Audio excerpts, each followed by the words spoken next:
За шийдвэр хичээлийн асуултанд хариулъя. Тэгэхээр бид бүтээмжийг 30%-аар зардлыг 30%-аар өсгөж, зардлыг 15%-аар бууруулна гэсэн ийм нэлээ өөдрөг зорилт төвшүүлж байгаа.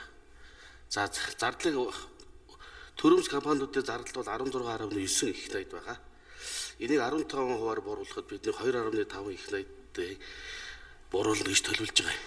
Тэгэхээр өөрөөр хэлбэл зардлыг 16.9-өөс 14.3 руу оруулнаа. За энийг бол бид болцоотой гэж бол ингэж төлөвлөсөн.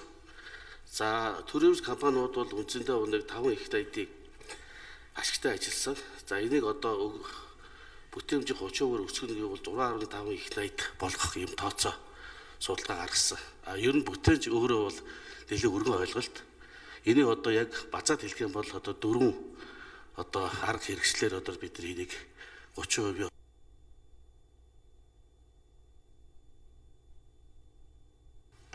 За Цэнгэл дарга гүйцэж хариулъя. Техник технологийн шинжилтийг хийн. Хоёрдугаар төрөмж компаниудаар засаглалын реформыг хийхэд төлөвлөж байна. За нөгөө нэг гурав дахь асуудал нь бол төрөмж компаниудын хүний нөөцийн бодлогыг зайлшгүй эргэж харах шаардлага байж байгаа.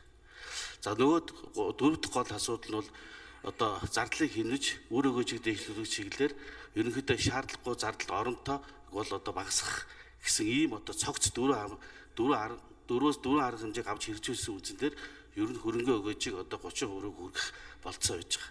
22 оноос авч хэрэгжүүлсэн үр дүнд бол 135 компаниг 106 болгосон. За бид эх жилд бол компаниудын тоог бол 70 хүртэлх хувиар бууруулах ийм төлгөө гаргаж